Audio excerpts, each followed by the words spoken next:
All right, we got to talk about the rule changes. So, Ken, let's start with you. When you look at all the difference in the game now, where do you see the biggest impact? Immediately. I don't know that I would choose one thing. I do think the shift is going to matter, but the stolen base thing is, to me, perhaps where we're going to see the biggest impact, because the bases are bigger. The disengagement rule is a real thing. You've got 2, and that's it. And you're going to see, I would expect, a significant increase in stolen bases this year. Yeah. What about you? When you look at, it's one of those things that I think on a player-to-player level, it might be boring and we may not see that many hits. Like a player might get 5 more hits, and that's not going to be that big deal. But if you add 5 hits to every player, I think the shift thing is going to be the biggest difference. We're going to see the biggest batting average on balls in play that we've maybe ever seen. Early spring indications are we're going to have a BABIP around 305 or 310. We haven't had that, I think, ever. So that's going to be an interesting thing to watch. I think it's just how that happens, because it may not be that one player hits 380 or 400 or whatever, but we might see every player hit that many points higher. Tim? Yeah, I think the pitch clock will be what registers most with fans, but I'm with Ken that the disengagements rule, and I hate that we have to call them disengagements all the time. It's such a ridiculous word. But I think that's what's going to impact the most strategically and how pitchers operate, whether it's they don't throw over at all like John Lester, or whether they're willing to throw that third time. I know the Mets have talked about that. It's important to show that you'll throw a third time just to let teams know. So Tim, I'd be curious, what are the players complaining the most about? When when there's rule changes, that's the first thing you get the gripes. What are you hearing in the room? So I cover Max Scherzer. So he's been all about the pitch clock. He was talking with a group and Jason Stark, and Jason wrote about it just last week, about how he's cognizant of the pitch clock 100% of the time and is looking for ways to exploit it. Wants it turned off if they're at the right pace so that games aren't decided by it. I think that's what's the hardest for guys to get used to. I think, throwing over a third time, they'll get used to that over time, but I think that's what bothers them the most. Yeah. You know what I would say, actually, Max is an exception. He's one of the most thoughtful players, and he's always got thoughts, put it that way. But most of the players are on board with this, and they might have some different thoughts on different things, but the left-handed sluggers, they are all for shift restrictions. And in general, the pitchers are okay too. And they're adjusting. And I went to the Yankee game today.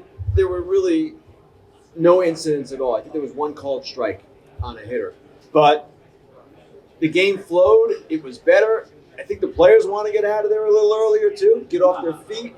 And they're on their feet so much during games. So by and large, players seem pretty receptive.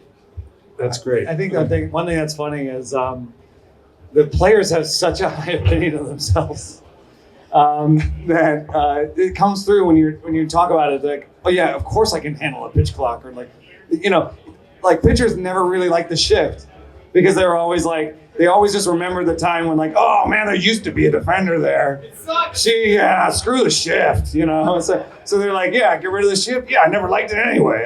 I can pitch. What are you talking about? I don't need a shift, So I think the funniest thing is that fans are complaining a lot more than the players. The players are like, yeah, whatever. Tell me the rules. I'll win. That's great. All right, what's your name first? Daniel, first name. Last name, Nolan. Thank you. Yeah. I have a question for with respect to your recent tap into like command and stuff, and kind of like making that more of a scientific analysis versus a subjective one, right? So assessing how pitchers, the stuff that they have, quote unquote, right? How does that actually translate to results? So my question to you is, was your command stat more born out of like a long form take on how pitchers can like hit their spots, or was it because recent data allows you to access that information? Here's where I want to create a new stat. So I'm just curious, like your long form like realization of that command view, because I find that particular stat very fascinating. I used to have a stat called Command Plus, and that really tried to they use stringers to try and like, oh, he's trying to hit this spot, and this is how much he missed it by. And when we studied that, we found it had no predictive value. Cal Bodie will say things like, command doesn't matter.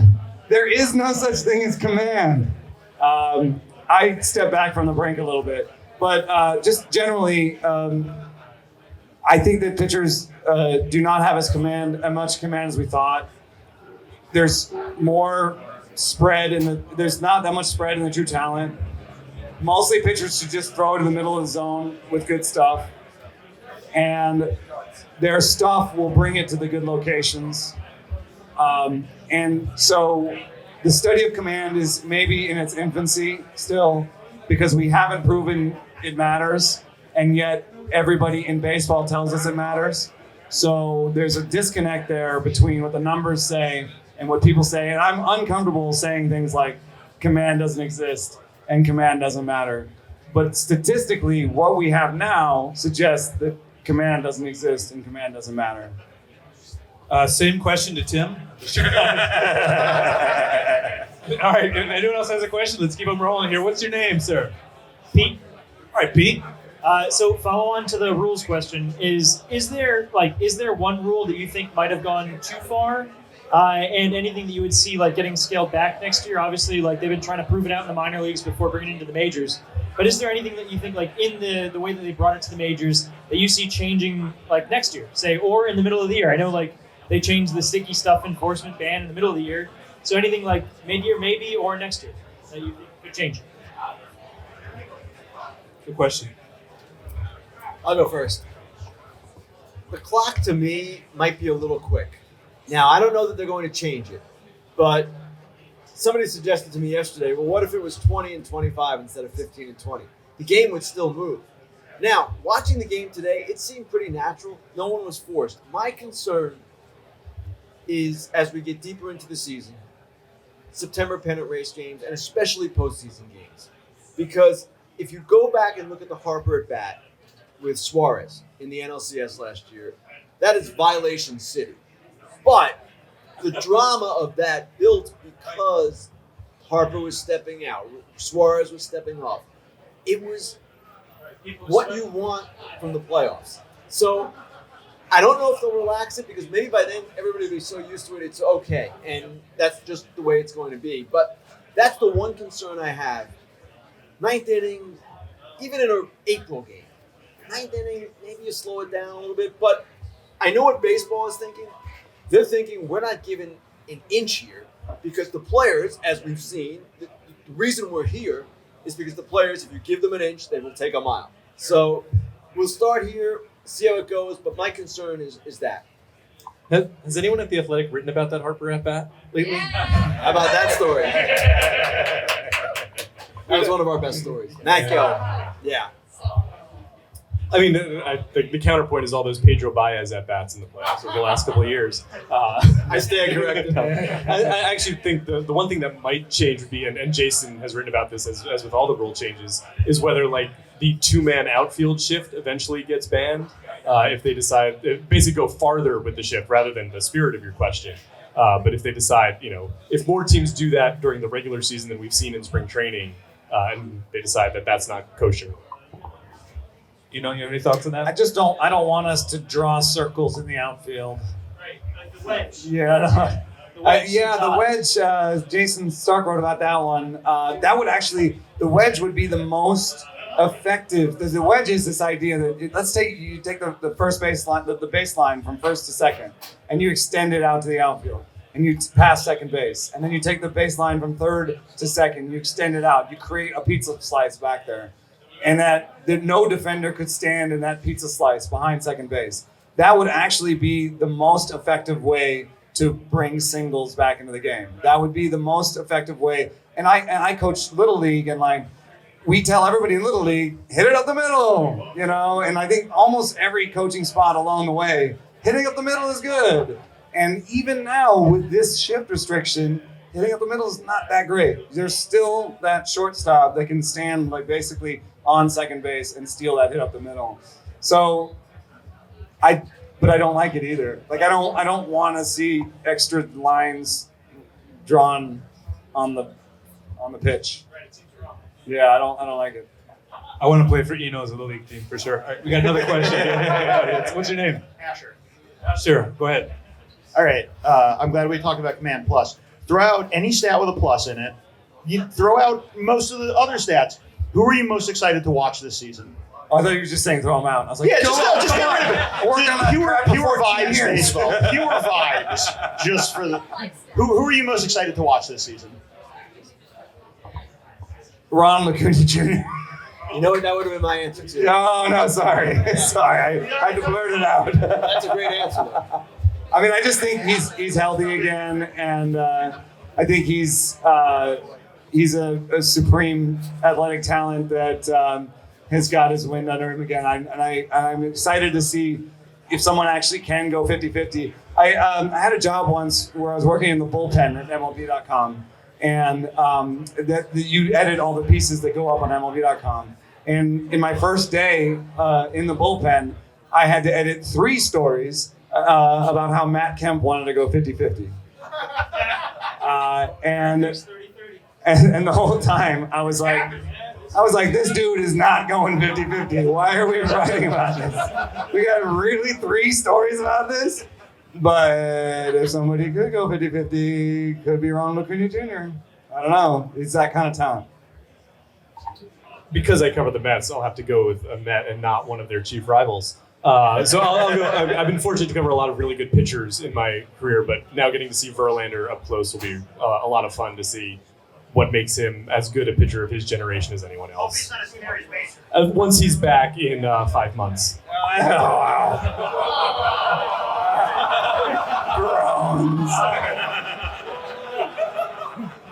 I'll go with 2 young guys. Volpe, who was very impressive today. The walk-off Logan Webb, his first plate appearance, he laid off some pretty good pitches. And in a moment where you would have thought he'd be jumping out of his brain, right? Yeah. So that was impressive. And also Orioles Gunnar Henderson.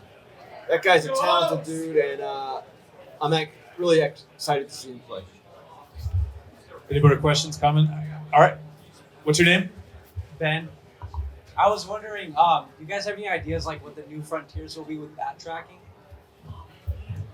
That's all you do. No, it isn't. Bat tracking? Yeah, well, you had that great there's bat fitting. It's part of it. Yeah, it's true. But you go first. Well, the Hawkeye is going to give us a lot in the future. Right now, it's in its infancy. So Hawkeye is in its 3rd year, and PitchFX.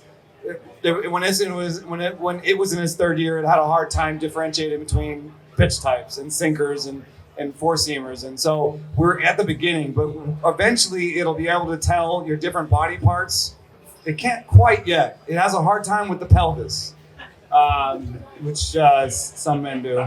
And so it can't tell exactly what your pelvis is doing. And sometimes it has a hard time telling where your hand ends and where the bat begins. But the end of the bat... Are we still talking about baseball? My goodness. But it is now tracking pretty well the velocity of the bat head.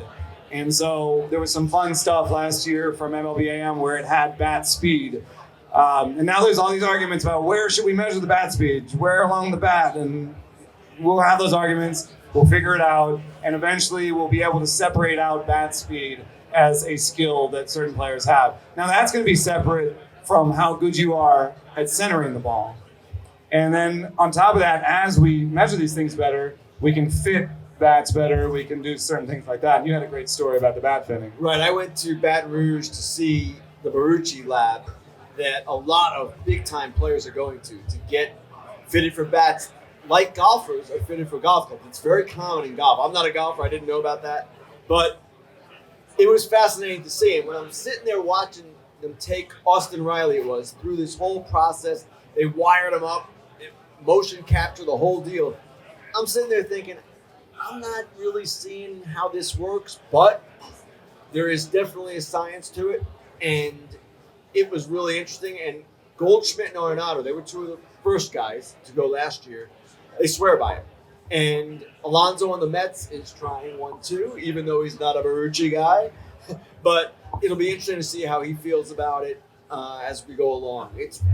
It's really something what they can do to measure things now that we didn't measure before. We're even, I would say 10 years ago, we're leaps and bounds beyond where we were then. And give us another 10 years. Absolutely. Yeah. I mean, one of the things that's tough about all this is like, I went to Driveline and put the green balls on. I had to take my shirt off, and they're gluing balls all over me. And like, again, are we talking about baseball?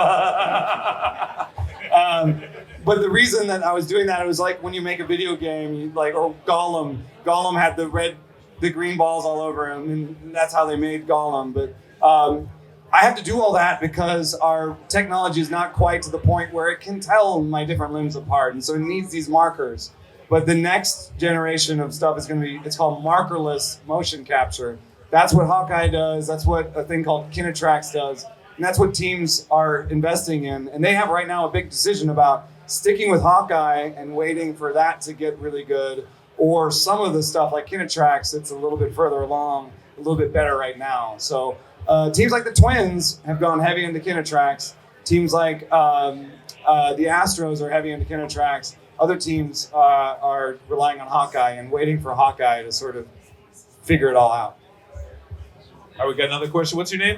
My name is Jason. How you doing, guys? Thanks for being here. I had a question about some of the contracts we saw this offseason, but more specifically, with these guys, I mean, this is a year-round job, right? Health and performance and training and nutrition, all this kind of stuff. Do you think that the sort of evolution of that gives some of these contracts a bit more runway, where some of these guys will last a little bit longer in their careers, and these contracts maybe won't look as bad as these same type of contracts looked even maybe 3 or 4 years ago?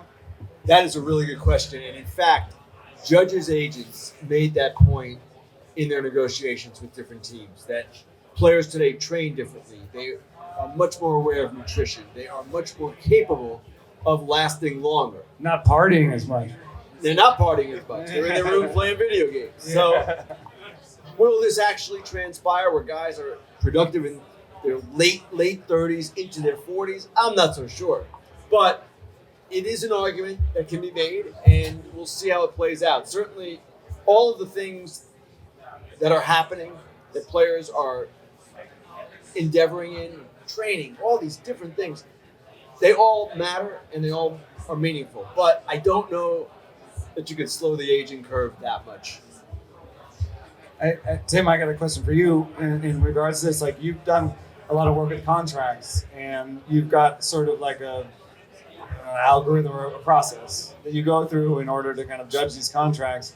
One of the questions that we had on this one was, if you had to pick one of the 10, 11-year contracts, the Corey Seager, Trea Turner, Xander Bogaerts deals, does some of them look better in your process? Did you predict any of them to be that big?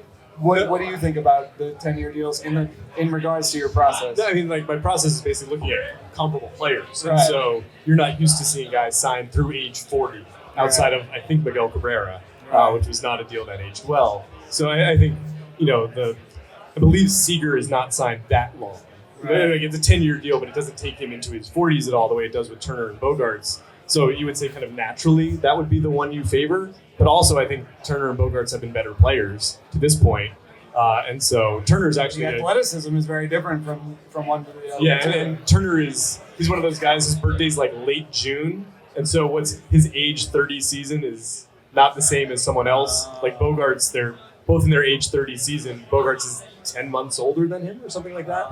I think for the athleticism, you probably take Turner just overall. Although, Bogaerts, you can imagine him being the Michael Brantley of a team when he's 39. That's the only thing I was going to say. Like, that skill set seems like it'll still be there to be an effective player. With the three guys, with Turner, you have the athleticism, the speed, right? The versatility. Like, he could be your center fielder for a while, and then your left fielder, and defensively he'll play. Bogaerts has the hit tool. Of the three, he has the hit tool. And I almost think that might age the best. Like, you could see a 40-year-old guy going out there hitting 280 with 16 homers, and still being valuable even at DH, right? And Seager's skill set almost seems like the old man skill set, the sort of power and patience skill set. But you could also see that guy DHing, where he's just taking walks and hitting 30 homers. And so I could see an argument for all three. And I'm not actually that decisive. You might know that I'm not that decisive, and I hem and haw. I'm the king of waffles. Keep in mind, too, none of the teams expect that these guys are going to be productive at the end of the contracts. They know what they're doing. This was done to lower the luxury tax hit in each case. So it will be interesting to see which one does the best. But if you ask the teams, they would say, whatever. We know they're not going to be great. Last 3 years are going to suck. It's going to be fine. Well, I think that's really interesting in the context of the Padres. It's like, well, the last 3 years are going to suck for all three of them. Oh, nice. That's going to be real awesome. As someone who came from Detroit, though, the Miguel Cabrera slander will not stand for it. I think that contract's been great. The first contract was great. The first one. We're talking about the first one. Yeah. All right, we got another question here. What's your name? Harrison. This question is for Tim. Ronnie Mauricio had a great spring training. What do you see his future looking like with the Mets? So, Ronnie Mauricio? Yeah, his future with the Mets.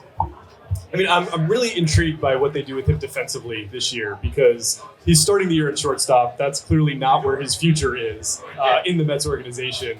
The next spot you would move him to is third base, but you're also trying Beatty there. And it's kind of this weird thing where they're both on the same kind of parallel track where, you kind of want one to play third and one to play left field. Beatty's a little closer to play third.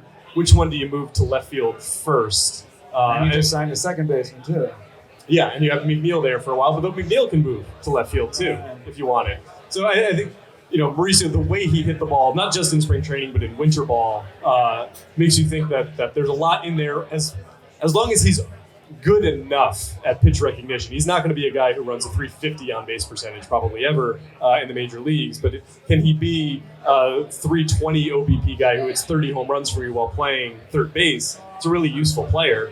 I don't think his ceiling is as high as it is for Beatty or for Alvarez, but it is probably as an everyday player on a pretty good team. Some of this is why some teams like the Giants require all of their players to play like three positions. So they just to sort of get out in front of this, they had even like Joey Bart that was coming up, they had him playing first. There was no way he was ever really going to be a first baseman. The bat wasn't going to carry there. But it just prepared everybody to be like, okay, I'm in the Giants organization. I have to play three. I have to have three gloves. I have to get used to this. And kind of helps you get out in front of that. Yeah, like I talked to GMs this spring about when in a player's development when he looks like he's blocked at the major leagues, do you move him to another position? And they all said we just kind of start that versatility thing in high A now, and the Mets have not done that. So I'm waiting for when they make that decision because it's a little tougher with him in Syracuse now. All right, this next question comes in remotely. If we were to remove Ohtani, Judge, Soto, and Betts from the equation, who is your MVP to pick this year? We'll start with Eno. Well, I had the Acuna answer earlier, but I'm gonna go with Mike Trout. You can't use Acuna. What? Acuna's out as well. Oh, he's out as well. Okay. I'm gonna go with Mike Trout, and I stole this. From Ian Kahn, who I love. But Mike Trout spent all of the WBC talking to you afterwards. He said the word "fun" like 8 million times. So funnest. And then he gave another interview where he said, I'm going to do everything I can to keep Shohei Ohtani in Anaheim. He also hit 44 homers in 400 plate appearances last year. So I could see him coming out and leading the league, 55 homers, 300 batting average, and just being like, hey, Shohei, I can be an MVP too. 2 MVPs. And the Angels will still win 82 games. It's a good season for them. I'd probably go with Trey Turner because in that ballpark he's going to hit more home runs, which MVP voters still like to an extent. And I think anytime a guy goes to a new team, the impact he makes on it becomes more pronounced because you have this comparison to what the team was like, especially a team that did not have a good leadoff hitter last year, and what he can do to that offense seems like he could stand out even more. I'll go with Arenado. simply because he's been a top 5 guy several times. I'm not exactly sure how many, but it's multiple. And it almost seems like maybe it's his time. All right, we got a couple more here. Yeah, so I'm Sam, and I'm a Reds fan, so if you were to just spontaneously talk about the Reds, that's fine with me. Despite the giggles. But the actual question is about expansion. We talked about at least 4 sites, moving some teams. Do you really Nashville doesn't seem real to me. Charlotte doesn't seem real to me. I would say Montreal and Vegas, but do you guys have thoughts on that? And what would happen, in the future of, are they going to actually expand to so many teams?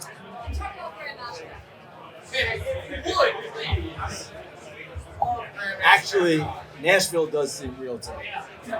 And I know the one major obstacle might be proximity to Cincinnati, Atlanta, and St. Louis. Each of those teams has fans in Nashville, and they would scream. But that is a booming city. And they've got a group there that is quite organized, and it seems to me they're ready to go. Now, as you've heard for many years from our commissioner, we need to resolve Tampa Bay and Oakland first. In my view, Oakland will be in Vegas, and this is just my opinion. I don't see it happening there. And Tampa Bay maybe will get a stadium. So then where do you go?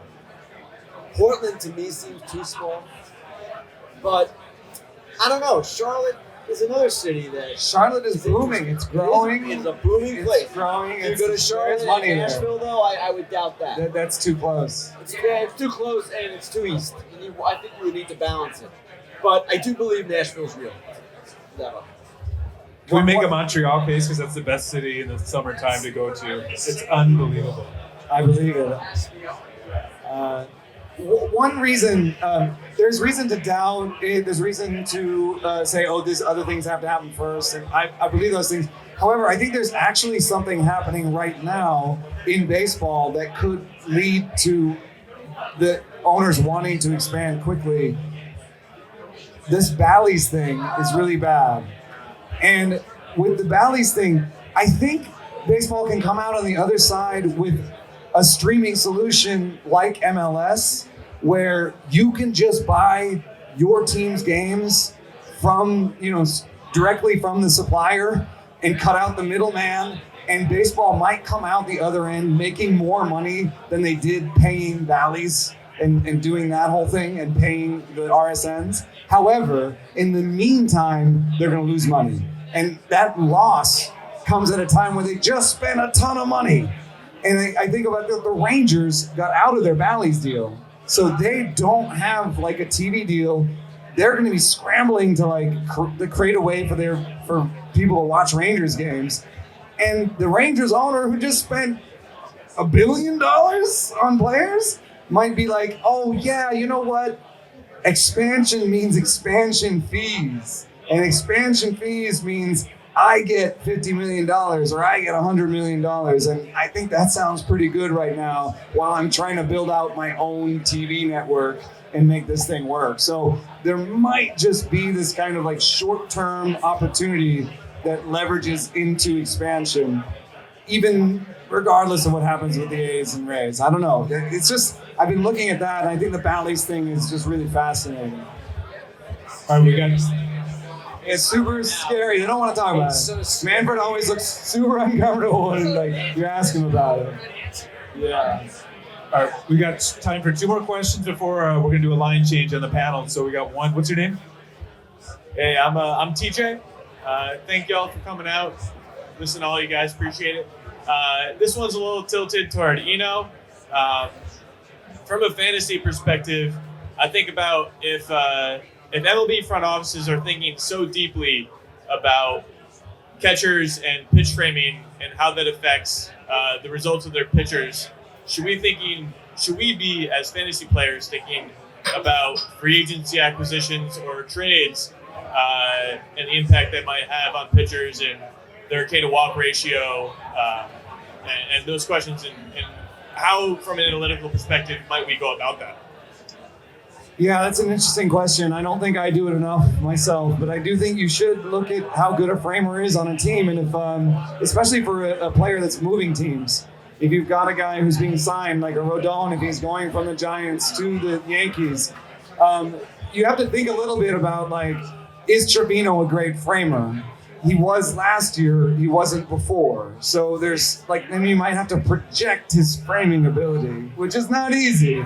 But let's say you just assume Trevino's a framer, that will have some effect on Rodon, and it'll have some effect on players that come to the team. So I think that's important. I also think, and this is a real baseball sort of corollary, I think we've seen that I don't think that we're going to get automatic balls and strikes anymore. I don't think we're going to get Robo Umps. I think what we're hearing is we're going to get a challenge system. And so there's going to be a certain amount of I don't want that sound to come back.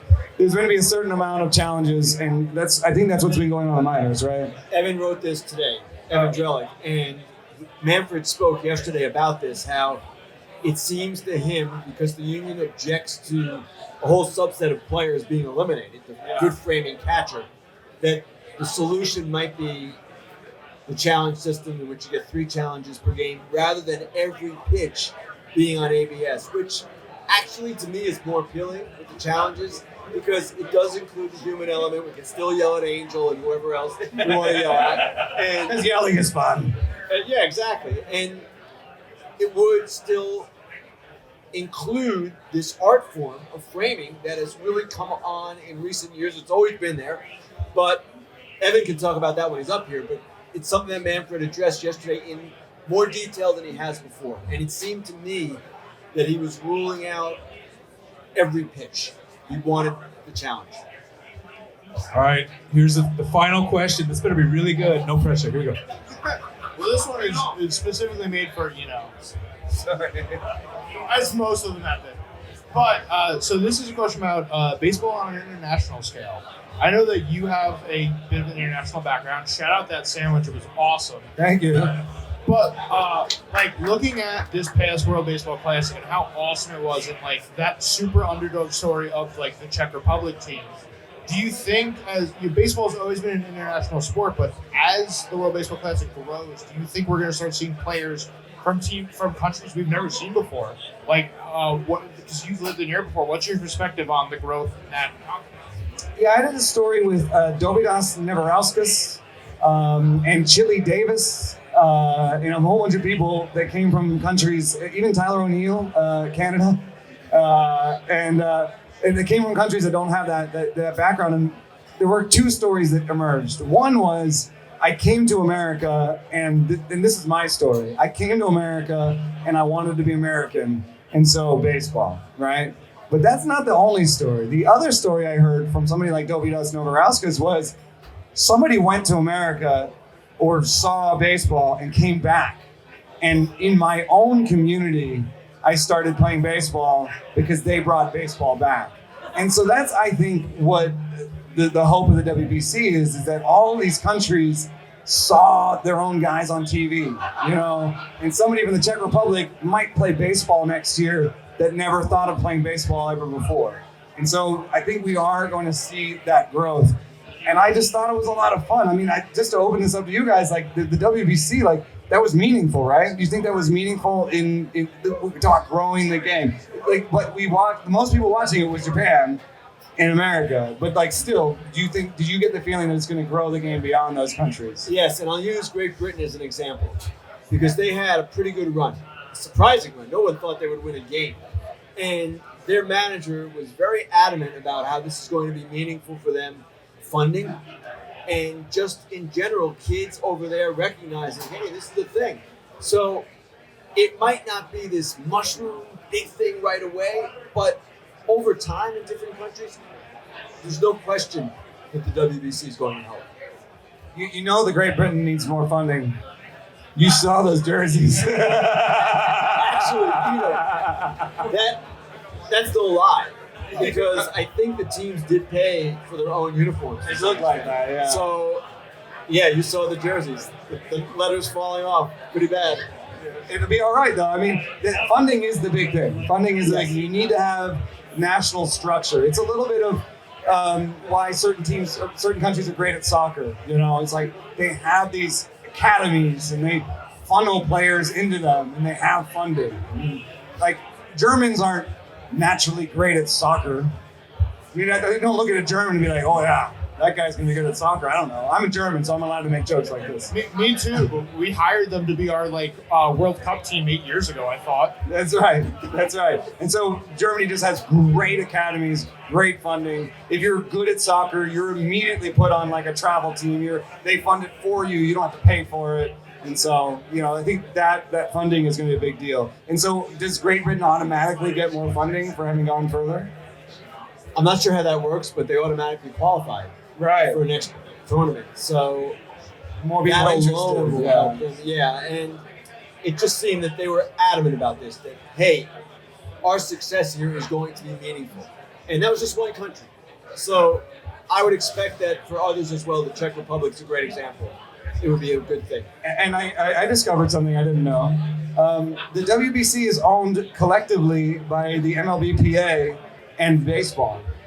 And that's why they were both so happy about it. It made a ton of money.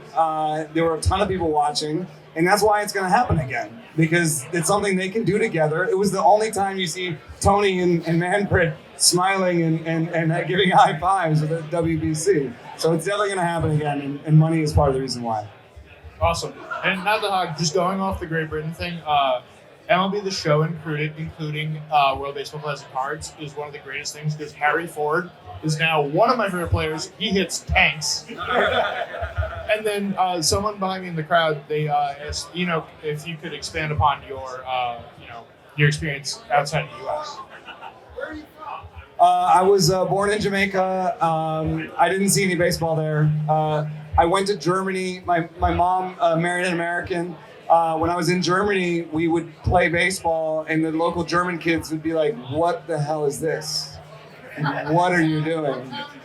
Hamburg. We were in Hamburg, and then I came to Atlanta in '86, and I was doing a lot of Julio Franco and Gary Sheffield. So I played a lot of stickball after that. But yeah, the funniest was I do remember in Germany, me and my dad like taking a bunch of equipment to a field and just starting to play and people coming over. That's part of what happens in WC, right? It's like, what is this? I never heard of this. And then they come over and they play and like, this is okay. All right. Well, thank you guys for doing it. Let's give it up for these guys for coming up and sharing some stories.